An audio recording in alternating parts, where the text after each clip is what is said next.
എല്ലാവർക്കും സ്വാഗതം. ഞാൻ നിങ്ങളുടെ റീന മിസ്സാണ്. അപ്പോൾ നമ്മൾ ഇന്ന് സ്റ്റാർട്ട് ചെയ്തിരിക്കുന്ന 8th അല്ല, പകരം 9th ആണ്. 8th ഞാൻ ഇടുന്നുണ്ട്. കൂടെ 9th സ്ട്രക്ചർ ഓഫ് ആറ്റം എന്നുള്ള ചാപ്റ്ററാണ് നമ്മൾ തുടങ്ങാൻ പോകുന്നത്. അപ്പോൾ നിങ്ങളെൻ്റെ ക്ലാസ് ഒന്ന് കേൾക്കുക, എങ്ങനെയുണ്ടെന്ന് കേട്ട് കഴിഞ്ഞിട്ട് നിങ്ങൾ കമൻറ്റ് വഴി അറിയിക്കുക. നിങ്ങൾക്ക് എന്ത് മാറ്റങ്ങൾ വരുത്തണമെങ്കിലും ഞാൻ അനുസരിച്ച് ചെയ്തു തരാം. അപ്പോൾ വളരെ ചെറിയൊരു ഭാഗം ഞാൻ നിങ്ങൾക്ക് വേണ്ടി അപ്ലോഡ് ചെയ്യാണ്. നിങ്ങളുടെ റെസ്പോൺസ് അറിഞ്ഞിട്ട് വേണം കൂടുതലായിട്ട് ചെയ്യാൻ വേണ്ടിയിട്ട്. അപ്പോൾ നമുക്ക് തുടങ്ങിയാലോ. സ്ട്രക്ചർ ഓഫ് ആറ്റം എന്നുള്ള ചാപ്റ്റർ ഞാൻ ഡയറക്റ്റായിട്ട് ടെക്സ്റ്റ് എനിക്ക് കിട്ടാത്തത് കൊണ്ട് ഞാൻ തൽക്കാലം കമ്പ്യൂട്ടറിലാണ് നിങ്ങൾക്ക് കാണിച്ചിരുന്നത്. ടെക്സ്റ്റ് വെച്ച് എടുക്കുക എന്നുള്ളതാണ് എൻ്റെ ഉദ്ദേശം. പക്ഷെ അതിൽ ടെക്സ്റ്റ് എനിക്ക് ഇതുവരെ കിട്ടിയിട്ടില്ല, അതുകൊണ്ടാണ്. അപ്പോൾ first chapter structure of atom എന്നുള്ളതാണ്. നോക്കൂ, എന്തൊക്കെയാണ് സ്ട്രക്ചർ ഓഫ് ആറ്റത്തിൽ നമുക്ക് പഠിക്കാനുള്ളതെന്ന് അറിയാം. അതായത് ഒരു ആറ്റം വന്ന വഴിയാണ്. ആറ്റം എങ്ങനെ, നമ്മളിപ്പോൾ നിങ്ങൾ 8th ക്ലാസ്സിലൊക്കെ ആറ്റത്തെ പറ്റി പല കാര്യങ്ങളും പഠിച്ചിട്ടുണ്ട്. അപ്പോൾ അതിലേക്ക് വന്ന വഴി എങ്ങനെയെന്നുള്ളത് നമ്മൾ 9th ക്ലാസ്സിലാണ് പഠിക്കുന്നത്. മനസ്സിലായോ? അപ്പോൾ നോക്കൂ, ഞാൻ ജസ്റ്റ് ടെക്സ്റ്റ് ബുക്ക് ഞാൻ ക്ലാസ് എടുക്കുന്ന ടെക്സ്റ്റ് ബുക്ക് ത്രൂ ആണ് കേട്ടോ, അല്ലാതെ ലെക്ചർ മെത്തേഡിലല്ല. അത് നിങ്ങൾക്ക് സ്കൂളിലാണെങ്കിലും വിക്ടേഴ്സ് ചാനൽ വഴിയൊക്കെ നിങ്ങൾക്ക് നല്ല ക്ലാസ്സുകൾ കിട്ടുന്നതെന്ന് എനിക്കറിയാം. ഞാൻ ജസ്റ്റ് നിങ്ങൾക്ക് ടെക്സ്റ്റ് കൂടെ ഒന്ന് പരിചയപ്പെടുത്തുന്ന രീതിയിലാണ് നിങ്ങളെ പഠിപ്പിക്കുന്നത്. നോക്കൂ, what a variety of materials are there in our surroundings. What might be the reason for this diversity in nature? How have these many materials been formed in the surroundings? How can we make new materials according to our needs? അപ്പോൾ നമ്മൾ ഒരുപാട് കാര്യങ്ങൾ കാണുന്നതാണ് ഈ നമുക്ക് ചുറ്റും. അപ്പോൾ ഈ മെറ്റീരിയൽസ് ഒക്കെ ഡൈവേഴ്സിറ്റി ഇൻ നേച്ചറാണ് അല്ലേ. എന്താണ് ഈ നേച്ചറിൻ്റെ ഡൈവേഴ്സിറ്റിക്ക് കാരണം? ഇപ്പം നമ്മുടെ ചുറ്റുമുള്ള സബ്സ്റ്റൻസ് അല്ലെ മെറ്റീരിയൽസ് ഒക്കെ ഫോം ചെയ്തിരിക്കുന്നത് ഹൗ ഹാവ് ദീസ് മെറ്റീരിയൽസ് എന്നാണ് ചോദിച്ചിരിക്കുന്നത് അല്ലേ. How can we make new materials. അപ്പോൾ ഉള്ളതിൽ നിന്ന് നമ്മൾ പുതിയ പുതിയ മെറ്റീരിയൽസ് ഉണ്ടാക്കിക്കൊണ്ടേയിരിക്കുകയാണ്. We know now that all the substances in our surroundings are made up of extremely small particles called molecules. ഇപ്പോൾ നമ്മൾ നമുക്ക് പഠിച്ചിട്ടുള്ള കാര്യമാണ്. നമ്മുടെ ചുറ്റുമുള്ള എല്ലാം ഉണ്ടാക്കിയിട്ടുള്ളത് എന്ത് വെച്ചിട്ടാണ്? മോളിക്യൂൾസ് വെച്ചിട്ടാണ് അല്ലേ. What concepts do we have about molecules? എന്താണ് വാട്ട് ഈസ് എ മോളിക്യൂൾ? എന്താണ് ഒരു മോളിക്യൂൾ എന്ന് പറഞ്ഞാൽ? ഇപ്പോൾ ഒരു ഷുഗർ, നമ്മൾ സിമ്പിളായിട്ട് നമ്മൾ ഷുഗറും സോൾട്ടൊക്കെ വെച്ച് നമ്മൾ മോളിക്യൂൾസിനെ പഠിപ്പിക്കുക അല്ലേ. എന്താണ് what is A sugar molecule? Sugar molecule എന്ന് പറഞ്ഞു കഴിഞ്ഞാൽ ഷുഗറിൻ്റെ ഏറ്റവും സ്മോളസ്റ്റ് പാർട്ടിക്കിളാണ്. എന്നാൽ ഷുഗറിൻ്റെ എല്ലാ പ്രോപ്പർട്ടീസും ആ മോളിക്യൂളിൽ ഉണ്ടായിരിക്കണം. ഇപ്പോൾ ഒരു സബ്സ്റ്റൻസിൻ്റെ എല്ലാ പ്രോപ്പർട്ടീസും കാണിക്കുന്ന അതിൻ്റെ ഏറ്റവും ചെറിയ പാർട്ടിനെ അല്ലെങ്കിൽ പാർട്ടിക്കിളിനെ നമ്മൾ പറയുന്ന പേരാണെന്ത്? മോളിക്യൂൾ എന്നുള്ളത്. What are the characteristics of molecules of A substance? ഒരു സബ്സ്റ്റൻസിലെ മോളിക്യൂളിലെ ക്യാരക്ടറിസ്റ്റിക്സ് എന്ന് പറഞ്ഞാൽ എന്താണ്? മെയിനായിട്ടുള്ള ക്യാരക്ടറിസ്റ്റിക്സ് എന്താണ്? ആ സബ്സ്റ്റൻസിൻ്റെ എല്ലാ പ്രോപ്പർട്ടിയും മോളിക്യൂൾ കാണിക്കും എന്നുള്ളത് തന്നെയാണ് അതിൻ്റെ മെയിൻ ആയിട്ടുള്ള ക്യാരക്ടറിസ്റ്റിക്സ്. ഇനി അടുത്ത് നോക്കൂ, നമ്മളോട് എന്തൊക്കെയാണ് പറഞ്ഞിട്ടുള്ളത്. We have already learn that molecules can be subdivided into minute particles and these are called atoms. അപ്പോൾ ഈ മോളിക്യൂൾസിനെ നമ്മൾ വീണ്ടും എന്താക്കി പറ്റും? ഇപ്പോൾ ഷുഗർ മോളിക്യൂളിൻ്റെ കാര്യം ഞാൻ പറഞ്ഞു അല്ലേ. ഷുഗർ മോളിക്യൂൾ C6H12O6 എന്നൊക്കെ നിങ്ങൾ കേട്ടിട്ടുണ്ടാവും അല്ലേ. അപ്പോൾ ഈ ഷുഗർ മോളിക്യൂൾസിൽ എന്തൊക്കെയുണ്ട്? C6H12O6 അല്ലെങ്കിൽ സിമ്പിളായിട്ട് നമുക്കൊരു സോഡിയം ക്ലോറൈഡ് പറയാം. സോഡിയം ക്ലോറൈഡ് എന്ന മോളിക്യൂള്, സോഡിയം ക്ലോറൈഡിൻ്റെ കെമിക്കൽ ഇക്വേഷൻ എന്താണെന്ന് നിങ്ങൾക്ക് അറിയില്ലേ? NaCl എന്നുള്ളതാണ് അല്ലേ. സോഡിയം ക്ലോറൈഡിൻ്റെ കെമിക്കൽ ഇക്വേഷൻ എന്ന് പറയുന്നത് NaCl എന്നുള്ളതാണ്. അപ്പോൾ ഈ സോഡിയം ക്ലോറൈഡിൻ്റെ എല്ലാ പ്രോപ്പർട്ടി എന്ത് കാണിക്കും? ഈ NaCl എന്ന മോളിക്യൂൾ കാണിക്കും. അതായത് NaCl എന്ന മോളിക്യൂൾ ഒരുപാട് ചേർന്നിട്ടാണ് സോഡിയം ക്ലോറൈഡ് ആയിട്ട് മാറുന്നത്, സബ്സ്റ്റൻസ് ആയിട്ട് മാറുന്നത്. ഇതിൽ എന്തൊക്കെയുണ്ട്? സോഡിയം ആറ്റം ഉണ്ട്, ക്ലോറിൻ ആറ്റം ഉണ്ട്. 2 ഡിഫറെൻറ്റ് ആറ്റംസ് ചേർന്നിട്ടാണ് എന്തുണ്ടായിട്ടുള്ളത്? സോഡിയം ക്ലോറൈഡ് എന്ന മോളിക്യൂൾ ഉണ്ടായിട്ടുള്ളത്. അപ്പോൾ atoms combine to form molecule. That means molecules of substances are made of extremely small particles called atoms. അപ്പോൾ ഇനി നമ്മൾ ആറ്റത്തിൻ്റെ എങ്ങനെയാണ് ആറ്റം ഉണ്ടായിട്ടുള്ളത്, അതിൻ്റെ മുൻപ് ഉള്ള കാര്യങ്ങളെക്കുറിച്ചൊക്കെയാണ് ഈ ചാപ്റ്ററിൽ നമ്മൾ പറയുന്നത്. John Dalton proposed atomic theory in 1907 for the study on atoms and for finding out how matter has been formed. ഈ ജോൺ ഡാൾട്ടൺ നമ്മൾ പഠിച്ചിട്ടുണ്ട്. ആറ്റം കണ്ടുപിടിച്ചത് ആരാണ്? John Dalton. നിങ്ങൾ പഠിച്ചിട്ടുണ്ടാവും അല്ലേ? അതിന് മുൻപ് നമ്മളൊരു തിയറി ഞങ്ങളൊക്കെ സ്കൂൾ പഠിച്ചിട്ടുണ്ട്, നിങ്ങൾ മുൻപ് കേട്ടിട്ടുണ്ടായിരിക്കും. കണാദൻ എന്നൊരു മുനി വഴിയാണ് ഈ ആറ്റം തിയറി വന്നതെന്നൊക്കെ മുൻപ് പഠിച്ചിട്ടുണ്ടാവും, മുൻപ് കേട്ടിട്ടുണ്ടാവും. അപ്പോൾ John Dalton proposed atomic theory in 1807 for the study on atoms and for finding out how matter has been formed. The ideas proposed in the atomic theory have lasted for nearly 1 century. ഏകദേശം ഒരു നൂറ്റാണ്ടോളം ഈ idea എങ്ങനെ നിലനിന്നു. ഇനി കൂടുതലായിട്ടുള്ള കണ്ടുപിടുത്തങ്ങൾ നടത്താതെ ഈ ഐഡിയ ഏകദേശം ഒരു നൂറ്റാണ്ടോളം നിലനിന്നു. The world of science couldn't put forward sufficient observations, results or inferences for denying these theories scientifically. അപ്പോൾ ഈ ഒരു നൂറ്റാണ്ട് കാലത്തോളം ഇതിന് പ്രൂഫ് ഒന്നും കൊടുക്കാൻ ഇന്നത്തെ പോലെ, അന്നത്തെ കാലത്ത് ഇതൊക്കെ കുറവല്ലേ, 1807 ഇന്നത്തെ പോലെയുള്ള ഒരുപാട് മെഷീൻസ് ആണെങ്കിലും അല്ലെങ്കിൽ കണ്ടുപിടുത്തങ്ങളാണെങ്കിലും അതിനുള്ള സൗകര്യങ്ങളാണെങ്കിലും ഒക്കെ കുറവായതുകൊണ്ട് ഏകദേശം ഒരു നൂറ്റാണ്ട് കാലത്തോളം ഇതങ്ങനെ നിന്നു. What are the major concepts of Dalton's atomic theory? ഇപ്പോൾ ഡാൾട്ടൺ അറ്റോമിക് തിയറിയിലുള്ള മേജർ കൺസെപ്റ്റ്സ് എന്തൊക്കെയാണെന്നാണ്. അപ്പോൾ ഒരു നൂറ്റാണ്ട് നിലനിന്ന തിയറി അല്ലേ. അപ്പോൾ എന്തൊക്കെയാണ് പോയിന്റ്സ് ഡാൾട്ടൺ അറ്റോമിക് തിയറിയിൽ നോക്കൂ. The views put forward by John Dalton were based on logical thinking. അതായത് പ്രൂഫ്, സയൻറ്റിഫിക് പ്രൂഫ് ഒന്നും ഉണ്ടായിട്ടല്ല, ഒരു ലോജിക് തിങ്കിങ് ആണ് അദ്ദേഹത്തിൻ്റെ. This were not supported by any experimental observations or scientific evidence. നമുക്ക് അതിന് എക്സ്പെരിമെൻറ്റിൻ്റെയോ അല്ലെങ്കിൽ സയൻറ്റിഫിക് എവിഡൻസിൻ്റെയോ സപ്പോർട്ടൊന്നുമില്ല, തെളിവുകളൊന്നും ഇല്ലാതെ അദ്ദേഹത്തിൻ്റെ ലോജിക്കൽ തിങ്കിങ് വഴിയാണ് ഇദ്ദേഹം ഈ ഡാൾട്ടൺ അറ്റോമിക് തിയറി ഉള്ളത് കേട്ടോ. Yet this theory could logically explain the basic ideas regarding the formation of substances and its characteristics. വെറും ലോജിക്കലി എക്സ്പ്ലെയിൻഡ് ആണ്. എന്തൊക്കെ എക്സ്പ്ലെയിൻ ചെയ്തിരിക്കുന്നത്? Formation of substances and it's characteristics. Hence this theory existed for many years. പക്ഷേ നമ്മൾ പറഞ്ഞില്ലേ, ഏകദേശം ഒരുപാട് കാലങ്ങളോളം ഈ തിയറി എക്സിസ്റ്റ് ചെയ്തു. ഇപ്പം എന്തൊക്കെയാണ് ഈ മേജർ ഐഡിയാസ്, അറ്റോമിക് തിയറിയുടെ മേജർ ഐഡിയാസ് എന്തൊക്കെയാണ് നോക്കൂ. ഇത് ബൈഹാർട്ട് ചെയ്യേണ്ട കാര്യമാണ് കേട്ടോ. Matter is made up of minute particles called atoms. ഏതൊരു മാറ്റർ, ഏതൊരു സബ്സ്റ്റൻസ് ആണെങ്കിലും അതിൻ്റെ ഏറ്റവും ബേസിക് യൂണിറ്റ് എന്ന് പറയുന്നത് എന്താണ്? It is atoms. അപ്പോൾ എല്ലാ മാറ്ററും ഉണ്ടാക്കിയിട്ടുള്ളത് ആറ്റംസ് വെച്ചിട്ടാണ്. Atoms cannot be divided during chemical reactions. ഒരു കെമിക്കൽ റിയാക്ഷൻ നടക്കുമ്പോൾ ആറ്റത്തിനെ ഒരിക്കലും ഡിവൈഡ് ചെയ്യാൻ പറ്റില്ല. ഞാൻ നിങ്ങൾക്കൊരു എക്സാമ്പിൾ പറഞ്ഞു തന്നു. Sodium combines with chlorine and form sodium chloride എന്നുള്ളതാണ് നമ്മുടെ കെമിക്കൽ റിയാക്ഷൻ. ഇപ്പോഴത്തെ reaction sodium combines with chlorine and form sodium chloride. അപ്പോൾ ഈ കെമിക്കൽ റിയാക്ഷൻ നടക്കുന്ന സമയത്ത് ഇത് sodium atoms combines with chlorine atom and form sodium chloride molecule എന്നുള്ളതാണ്. ഇവിടെ പറഞ്ഞിരിക്കുന്നത് എന്താണ്? Atoms cannot be divided during chemical reactions. Chemical reaction വഴി മോളിക്യൂൾസിനെ സ്പ്ലിറ്റ് ചെയ്ത് ആറ്റംസ് ആക്കാം എന്നല്ലാതെ ആറ്റത്തിനെ വീണ്ടും സ്പ്ലിറ്റ് ചെയ്യാൻ സാധ്യമല്ല. Atoms can neither be created nor destroyed. ആറ്റത്തിനെ നമുക്ക് ഒരിക്കലും പുതിയതായിട്ട് ക്രിയേറ്റ് ചെയ്യാനോ അല്ലെങ്കിൽ അതിനെ ഡിസ്ട്രോയ് ചെയ്യാനോ സാധ്യമല്ല. Atoms of same elements are identical in properties, size and mass. ഇപ്പോൾ സോഡിയം ആറ്റം എടുത്തു കഴിഞ്ഞാൽ എല്ലാ സോഡിയം ആറ്റവും എന്താണ്? ഐഡൻറ്റിക്കൽ ഇൻ പ്രോപ്പർട്ടിയാണ്. അതിൻ്റെ എല്ലാ പ്രോപ്പർട്ടീസും സെയിം ആയിരിക്കും, ഇൻക്ലൂഡിങ് സൈസ് ആൻഡ് മാസ്. സൈസും മാസും മാത്രമല്ല പ്രോപ്പർട്ടി ഉള്ളത്, ഒരുപാട് പ്രോപ്പർട്ടീസ് ഉണ്ട് ഒരു ആറ്റത്തിന്. അപ്പോൾ എല്ലാ പ്രോപ്പർട്ടിയും ഈക്വൽ ആയിരിക്കും, സൈസ് മാസ് എല്ലാം ഈക്വൽ ആയിരിക്കും.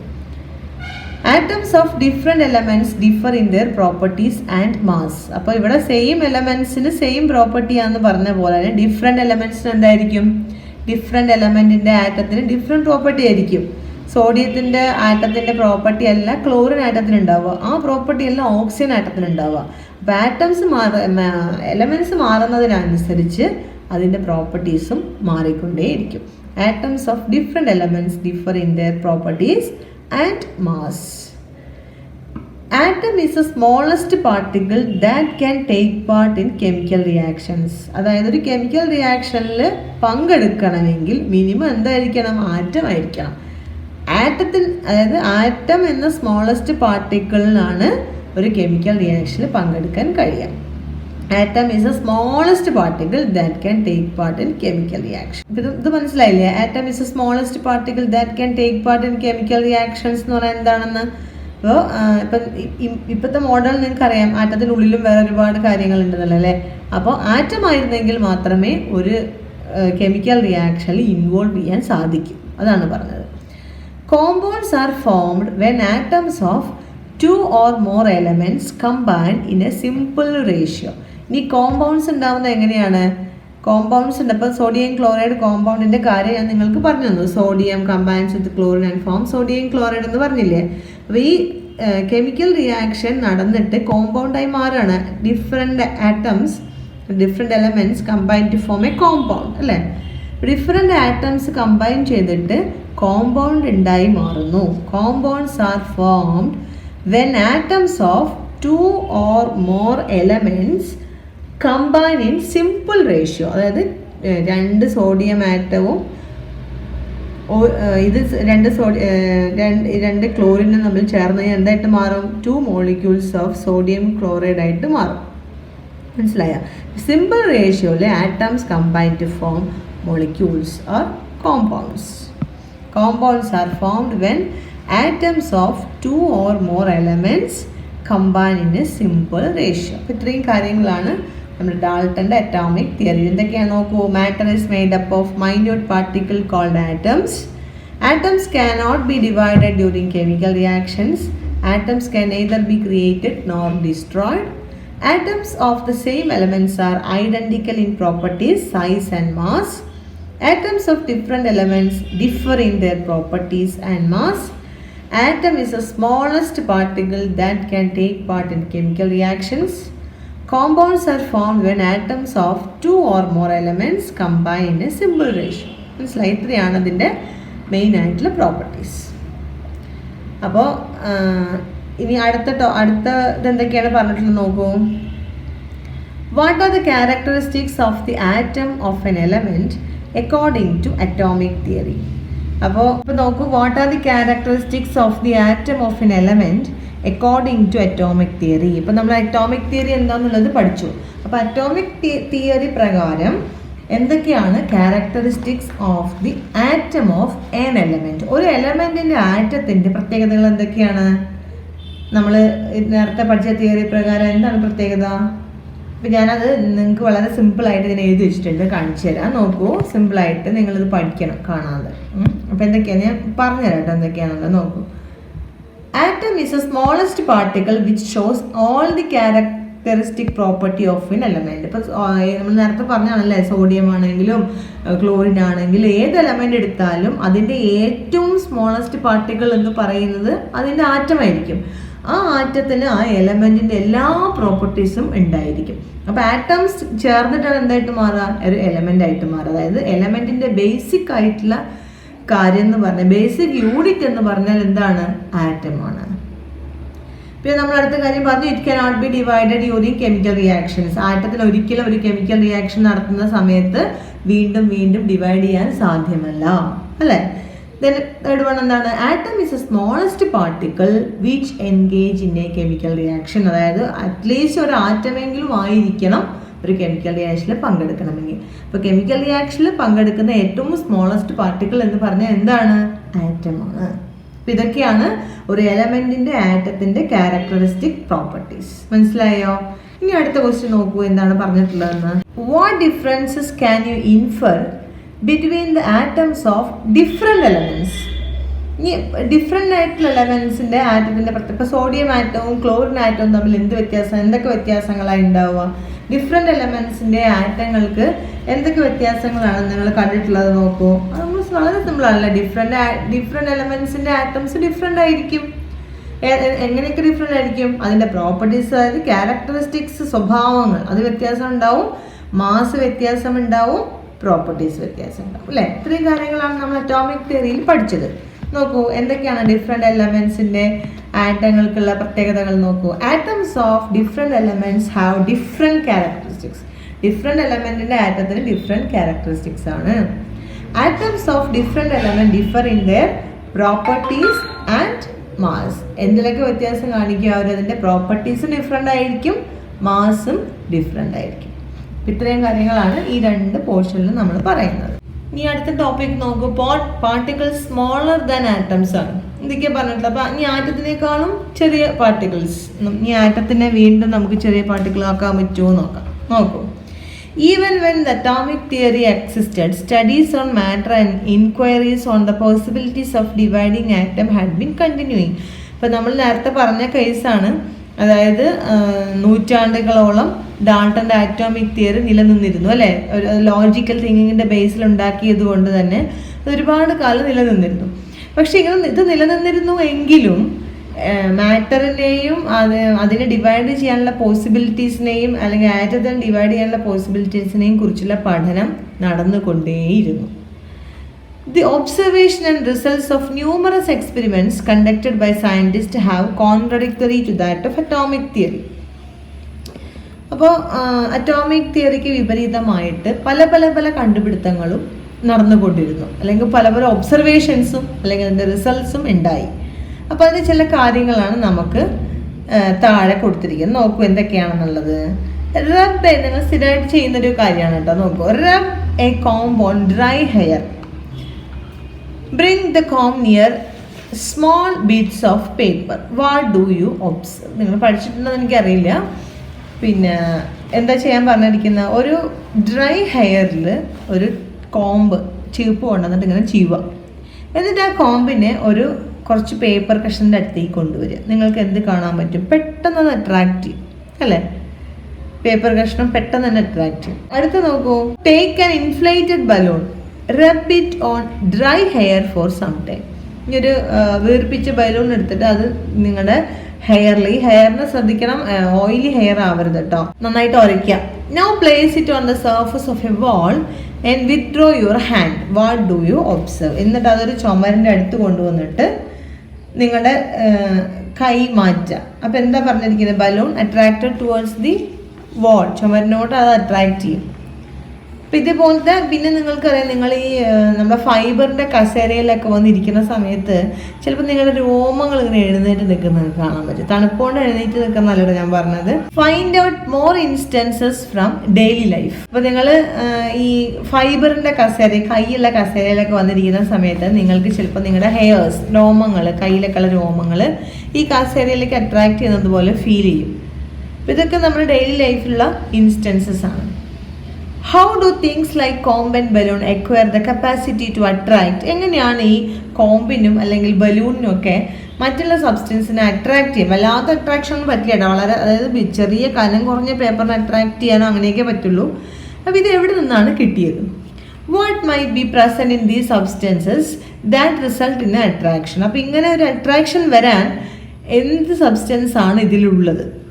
Give below are the observations, experiments and assumptions of some scientists that led us to these facts. ഇപ്പോൾ കുറച്ച് സയൻറ്റിസ്റ്റിൻ്റെ എക്സ്പെരിമെൻറ്റ്സ് ഒക്കെ താഴെ കൊടുത്തിട്ടുണ്ട്. Concepts about substances have been formed by continuous and progressive observations and experiments over decades. അപ്പോൾ concepts and substances have been formed, അതായത് താഴെ കൊടുത്തിരിക്കുന്നതൊക്കെ പ്രോഗ്രസീവായ ഒരു change ഉണ്ടാക്കിയിട്ടുള്ള കുറേ എക്സ്പെരിമെൻസും അതിൻ്റെ ഒബ്സർവേഷൻസുമാണ്. ഇനി ഓരോ സയൻറ്റിസ്റ്റിൻ്റെ കാര്യങ്ങളാണ്, നിങ്ങൾ കൃത്യമായി ഓർത്തിരിക്കണം.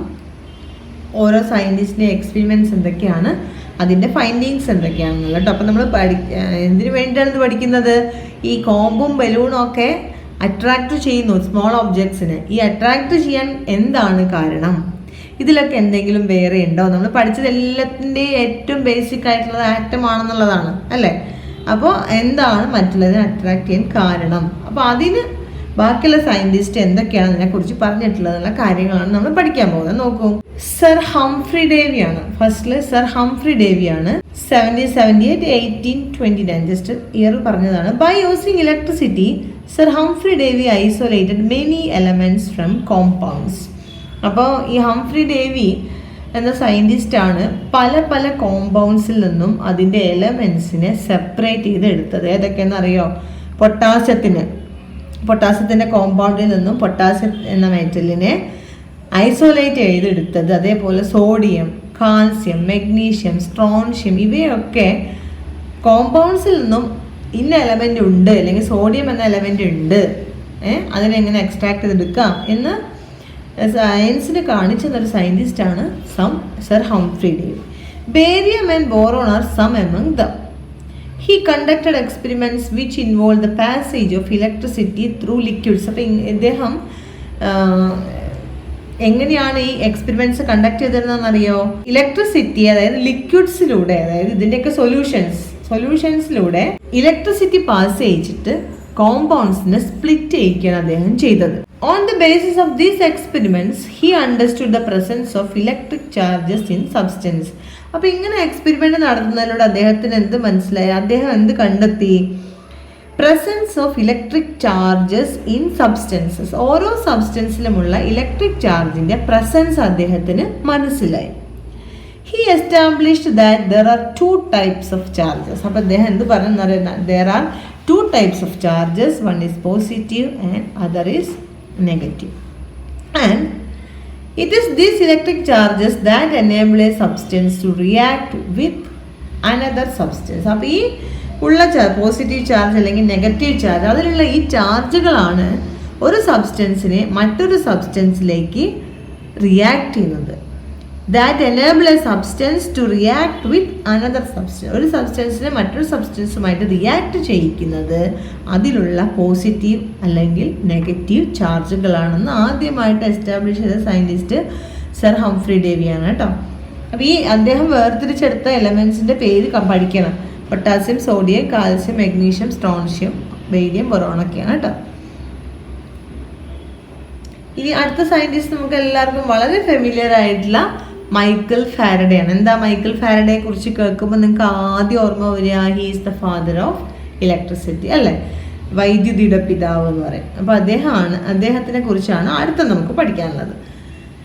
From the experiments conducted along with Sir Humphrey Davy, he found that electricity can pass through liquids. അപ്പോൾ മൈക്കൽ ഫാരഡേ എക്സ്പെരിമെന്റ്സ് കണ്ടക്ട് ചെയ്തിരുന്നത് സർ ഹംഫ്രി ഡേവിയുടെ കൂടെയാണ്. അങ്ങനെ അദ്ദേഹം he found that electricity can pass through liquids. ലിക്വിഡ്സിലൂടെ ഇലക്ട്രിസിറ്റിയെ pass ചെയ്യാൻ പറ്റുമെന്ന് ഇദ്ദേഹം കണ്ടെത്തി, അല്ലെ? അദ്ദേഹത്തിന് മനസ്സിലായി. It is found that some liquid substances can be separated into their components by passing electric current through them. ഇപ്പോൾ ആ പ്രോസസ്സിന് പറയുന്ന പേരാണ് ഇലക്ട്രോലിസിസ്. ഇലക്ട്രോലിസിസ് എന്ന് പറഞ്ഞാൽ ഇലക്ട്രിസിറ്റി പാസ് ചെയ്യിച്ച് ഒരു സബ്സ്റ്റൻസിനെ അതിൻ്റെ കമ്പോണൻസ് ആക്കി മാറ്റാം. സോഡിയം ക്ലോറൈഡിനെ ഇലക്ട്രിസിറ്റി പാസ് ചെയ്യിച്ച് എന്താക്കി മാറ്റാം? സോഡിയവും ക്ലോറിനുമാക്കി മാറ്റാം. ഒരു കോമ്പൗണ്ടിനെ സ്പ്ലിറ്റ് ചെയ്യിക്കുക അതിൻ്റെ കമ്പോണൻസ് ആക്കിയിട്ട്. മനസ്സിലായ? അതിനാണ് എന്ത് പറയുക? By passing electricity. കേട്ടോ, പല രീതിയിൽ നമുക്ക് സ്പ്ലിറ്റ് ചെയ്യിക്കാം. ഇലക്ട്രിസിറ്റി ഉപയോഗിച്ച് സബ്സ്റ്റൻസിനെ separated into their components ആക്കി സെപ്പറേറ്റ് ചെയ്യുക. ആ പ്രോസസ്സിന് പറയുന്ന പേരാണ് ഇലക്ട്രോളിസിസ്. മനസ്സിലായോ? Thereafter he proposed the laws in connection with this. അപ്പോൾ ഇദ്ദേഹം ലോ ഓഫ് ഇലക്ട്രോളിസിസ് എന്നൊക്കെ പറഞ്ഞിട്ട് ഒരുപാട് ലോസ് ഒക്കെ ഇതിനെ കണക്ട് ചെയ്തുകൊണ്ട് പ്രപ്പോസ് ചെയ്തിട്ടുണ്ട് കേട്ടോ. However, they failed to explain the reason behind this process. പക്ഷേ എന്ത് തന്നെയാണെങ്കിലും അതിൻ്റെ കാരണം എക്സ്പ്ലെയിൻ ചെയ്യാൻ അവർക്ക് പറ്റിയില്ല. ഈ ലോ ഓഫ് ഇലക്ട്രോളിസിസ് ഒക്കെ വന്നെങ്കിലും they fail to explain reason. എന്തുകൊണ്ടാണ് ഇലക്ട്രിസിറ്റി പാസ് ചെയ്യുമ്പോൾ ഈ ഒരു സബ്സ്റ്റൻസ് സ്പ്ലിറ്റ് ചെയ്ത് അതിൻ്റെ കമ്പോണൻസ് ആവുന്നത്? അതൊരു ചോദ്യമല്ലേ? അത് എക്സ്പ്ലെയിൻ ചെയ്യാൻ ആർക്ക് പറ്റിയില്ല? ഹംഫ്രി ഡേവിക്കാണെങ്കിലും മൈക്കൽ ഫാരഡേക്കാണെങ്കിലും സാധിച്ചില്ല. ഇനി അടുത്ത ആരാ നോക്കൂ. അപ്പോൾ അടുത്ത നമുക്ക് ടോപ്പിക്ക് പഠിക്കാനുള്ളത് സയൻറ്റിസ്റ്റ് ആരാണ്? ഹെൻറിച്ച് ഗെയ്ഷ്ലർ ആണ്. 1814 to 1879. In 1857 Geissler, the German physicist and glass blower എന്ന് പറഞ്ഞിട്ടുണ്ടെങ്കിൽ skilful in making of glass, അതായത് ഗ്ലാസിനെ ഈ ഊതി വീർപ്പിച്ചിട്ടാണ് ഡിഫറെൻറ്റ് ഷേപ്പുകളിലേക്ക് മാറ്റുക. അതുകൊണ്ടാണ് ഈ ബ്ലോവർ എന്ന് പറയുന്നത് കേട്ടോ. ഈ ഊതി വീർപ്പിച്ചിട്ടാണ് ഗ്ലാസിനെ സിലിണ്ടറിക്കൽ ഷേപ്പും അങ്ങനെയുള്ള ബൗൾ ഷേപ്പുകളിലേക്കൊക്കെ മാറ്റുന്നത്. അപ്പോൾ ഇദ്ദേഹം ഒരു ഫേമസ് ഗ്ലാസ് ബ്ലോവർ ആയിരുന്നു, സ്കിൽഫുൾ ആയിരുന്നു അതിൽ. ഹി ഇൻവെൻറ്റഡ് ഡിസ്ചാർജ് ട്യൂബ്, അതായത് വാക്വം ട്യൂബ് കണ്ടുപിടിച്ചത് ആരാണ്? ഹെൻറിച്ച് ഗെയ്ഷ്ലറാണ്. The invention of this revealed that electricity can pass through gases as well. അപ്പോൾ ഡിസ്ചാർജ് ട്യൂബിൻ്റെ ഇൻവെൻഷൻ വഴി അദ്ദേഹം എന്ത് പറഞ്ഞു? ഇലക്ട്രിസിറ്റിക്ക് ഗ്യാസിലൂടെയും കടന്നു പോകാൻ സാധിക്കും. മൈക്കൽ ഫാരഡേയും ഹംഫ്രി ഡേവിയും പറഞ്ഞ എന്താണ്? ലിക്വിഡ്സിലൂടെയും ഇലക്ട്രിസിറ്റി കടന്നു പോകാൻ സാധിക്കുന്നല്ലേ. അപ്പം ഇദ്ദേഹം എന്ത് പറഞ്ഞു? Electricity can pass through gases as well. The experiments conducted by Geissler and Plucker accelerated the studies about nature of substance. അപ്പോൾ ഇങ്ങനെ ഇവരുടെ കണ്ടുപിടുത്തങ്ങൾ വീണ്ടും നമ്മുടെ ആറ്റത്തിനുള്ളിൽ എന്തൊക്കെയുണ്ട് എന്നുള്ള ക്യൂരിയോസിറ്റിക്ക് വേഗം കൂട്ടി. അപ്പോൾ അദ്ദേഹത്തിൻ്റെ വാക്വം ട്യൂബിൻ്റെ ഒരു ചിത്രം കൊടുത്തിട്ടുണ്ട് കേട്ടോ. പ്ലക്കറെ കുറിച്ച് താഴെ പറയുന്നുണ്ട്. ഇവർ രണ്ടും ഒരുമിച്ചാണ് നടത്തിയിരുന്നത്. ഇദ്ദേഹത്തിൻ്റെ ഒരു ഗെയ്ഷ്ലേഴ്സ് വാക്വം ട്യൂബ് ഇവിടെ കൊടുത്തിട്ടുണ്ട്, നോക്കുക. Julius Plucker 1801 to 1868. അദ്ദേഹത്തെ കുറിച്ച് എന്തൊക്കെയാണ് നമുക്ക് പഠിക്കാനുള്ള നോക്കൂ. Electric current passes through gases at a very low pressure. ഇപ്പോൾ ഗ്യാസിൻ്റെ പ്രഷർ വളരെ ലോ ആവുന്ന സമയത്ത് ഇലക്ട്രിക് കറന്റ് അതിലൂടെ കടന്നു പോകും. This is known as electric discharge. അതായത് electric current passes through gases at a very low pressure. This is known as electric discharge. ഇതൊക്കെ ഇപ്പോൾ പറയുന്ന പേരുകളാണ് കേട്ടോ. അപ്പോൾ ഇതിന് പറയുന്ന പേരാണ് ഇലക്ട്രിക് ഡിസ്ചാർജ് എന്നാണ് പറയുക. It was found that if the pressure inside the tube decreases beyond a lower limit during the time of electric discharge, a glow of light will be seen on the sides of glass tube. അതായത് നോക്ക്, ഇതാണ് ഇദ്ദേഹത്തിൻ്റെ എന്താണ് discharge tube എന്ന് പറയുന്നത് അല്ലേ. Vacuum tube അല്ലെങ്കിൽ discharge tube എന്ന് പറയുന്നത് ഇതാണ്, ഈ ട്യൂബാണ്. അപ്പോൾ ഇവിടെ എന്ത് നടക്കും എന്നാ പറഞ്ഞിരിക്കുന്നു നോക്കൂ. It was found that if the pressure inside the tube decreases beyond a lower limit, അതായത് ഇതിലൂടെ ഇലക്ട്രിക് ഡിസ്ചാർജ് നടക്കുന്ന സമയത്ത്, അതായത് ഇലക്ട്രിസിറ്റി പാസ് ചെയ്യുന്ന സമയത്ത്, വളരെ ലോ പ്രഷർ സമയത്ത് ഒരു ഗ്ലോ ഉണ്ടാവും. എവിടെ? Sides of the glass. ഈ ഗ്ലാസ് ട്യൂബിൻ്റെ സൈഡുകളിൽ, ഗ്ലാസ് ട്യൂബിൻ്റെ ഈ സൈഡുകളിൽ എന്ത് കാണാൻ പറ്റും നമുക്ക്? ഒരു ചെറിയ ഗ്ലോ, ഒരു തിളക്കം കാണാൻ പറ്റും. ഏത് സമയത്ത് തിളക്കം വരിക? അതായത് വളരെ ലോ പ്രഷർ ആയിരിക്കുന്ന സമയത്ത് ഈ ട്യൂബിലൂടെ ഇലക്ട്രിക് ഡിസ്ചാർജ് നടക്കുകയാണെങ്കിൽ ട്യൂബിൻ്റെ അറ്റങ്ങളിൽ അല്ലെങ്കിൽ സൈഡുകളിൽ we can see a glow. മനസ്സിലായോ? It was found that if the pressure inside the tube decreases, pressure വളരെ കുറവായിരിക്കണം, ബിയോണ്ട് എ ലോവർ ലിമിറ്റ്, ഒരു പെർട്ടിക്കുലർ ലോവർ ലിമിറ്റിലും താഴെ ആയിക്കഴിഞ്ഞാൽ, during the time of electric discharge, അപ്പോൾ ഇലക്ട്രിസിറ്റി പാസ് ചെയ്യുക അല്ലെങ്കിൽ ഇലക്ട്രിക് ഡിസ്ചാർജ് നടക്കുന്ന സമയത്ത് a glow of light will be seen on the sides of glass tube. Glass ട്യൂബിൻ്റെ സൈഡുകളിൽ ഒരു ഇലക്ട്രിക് ഡിസ്ചാർജ് നമ്മൾക്ക് കാണാൻ കഴിയും. നോക്കൂ, if a magnet is placed near the glow, ഈ ഗ്ലോവിൻ്റെ അടുത്ത് നമ്മളൊരു മാഗ്നറ്റ് വെക്കുകയാണെങ്കിലോ, such that the glow is inside the magnetic field. അതായത് ഒരു മാഗ്നറ്റിന് എന്തുണ്ടാവും? അതിൻ്റെതായ ഒരു മാഗ്നറ്റിക് ഫീൽഡ് ഉണ്ടാവും അല്ലേ. ഒരു മാഗ്നറ്റിന് അതിൻ്റെതായ ഒരു മാഗ്നറ്റിക് ഫീൽഡ് ഉണ്ടാവും. ആ മാഗ്നറ്റിക് ഫീൽഡ് ഏതിൽ ഉൾപ്പെടണം എന്നാണ് പറഞ്ഞിരിക്കുന്നത്? ഈ ഗ്ലോ, നമ്മൾ കണ്ടിട്ടുള്ള ഈ ഗ്ലോ ഇല്ലേ, ആ മാഗ്നറ്റ് ഈ ഗ്ലോയുടെ ഉള്ളിലായി വരുന്ന രീതിയിൽ നിങ്ങളൊരു മാഗ്നറ്റ് വെക്കുകയാണെങ്കിൽ the position of the glow will be changed. ആ ഗ്ലോയുടെ പൊസിഷൻ മാറും. This clearly indicates the presence of electric charge in the rays emerged from the gases in discharge tube. എന്താ പറഞ്ഞിരിക്കുന്നത്? This clearly indicates the presence of electric charge in the rays emerged from the gases in discharge tube. അപ്പോൾ ഇതിൽ നിന്ന് നമുക്ക് മനസ്സിലാവുന്ന എന്താണ്? the presence of electric charge in the rays. നമ്മൾ നേരത്തെ പറഞ്ഞു അല്ലേ, ഒരു ഗ്ലോ ഉണ്ടാവും എന്നുള്ളത് പറഞ്ഞു. അപ്പോൾ അതിലുള്ള റേസിലുള്ള ഇലക്ട്രിക് ചാർജിൻ്റെ പ്രസൻസ് നമുക്ക് മനസ്സിലാവും. emerged from the gases in discharge tube. അപ്പോൾ ഇതിൽ വളരെ ലോ പ്രഷറിൽ ഗ്യാസ് നിറച്ചിരിക്കുകയാണെങ്കിലോ, ആ ലോ പ്രഷറിൽ ഗ്യാസ് നിറച്ചിരിക്കുന്ന ഡിസ്ചാർജ് ട്യൂബിൽ ഒരു പെർട്ടിക്കുലർ ലെവലിൽ താഴെയാണ് പ്രഷർ അല്ലേ. ആ ഡിസ്ചാർജ് ട്യൂബിലൂടെ ഇലക്ട്രിക് ഡിസ്ചാർജ് നടക്കുന്ന സമയത്ത് ട്യൂബ്സിൻ്റെ സൈഡുകളിൽ ഒരു ഗ്ലോ വരും. ആ ഗ്ലോ നമുക്ക് എന്ത് മനസ്സിലാക്കാൻ പറ്റും? ആ ഗ്ലോ ഇൻഡിക്കേറ്റ് ചെയ്യുന്നത്. ആ ഗ്ലോ എങ്ങനെ വെക്കണം എന്നാണ് പറഞ്ഞിരിക്കുന്നത്? ആ ഗ്ലോയുടെ അടുത്ത് നിങ്ങളൊരു മാഗ്നറ്റ് വെക്കുകയാണ്. Such that the glow will be inside the magnetic field. ആ മാഗ്നറ്റിക് ഫീൽഡിൻ്റെ ഉള്ളിലായിരിക്കണം ഈ ഗ്ലോ വരുന്നത്. ഇപ്പോൾ മാഗ്നറ്റ് നിങ്ങൾ 8ാം ക്ലാസ്സിലൊക്കെ പഠിച്ചിട്ടുണ്ടാവാൻ സാധ്യതയുണ്ട്. ഒരു മാഗ്നറ്റിൻ്റെ ഒരു നമ്മൾ പലതരം മാഗ്നറ്റ്സ് പഠിച്ചിട്ടില്ലേ? ബാർ മാഗ്നറ്റൊക്കെ നിങ്ങൾ പഠിച്ചിട്ടില്ലേ? ഇങ്ങനെ വരുമ്പോൾ അതിൻ്റെ ചുറ്റും ഇങ്ങനെ മാഗ്നറ്റിക് ഫീൽഡ് ഉണ്ട് എന്നുള്ളത് നിങ്ങൾ പഠിച്ചിട്ടുണ്ടായിരിക്കണം. ഈ മാഗ്നറ്റിക് ഫീൽഡിൻ്റെ ഉള്ളിൽ ഈ ഗ്ലോ വരുന്ന രീതിയിൽ മാഗ്നറ്റിന് വെക്കാനാണ് പറഞ്ഞിട്ടുള്ളത്.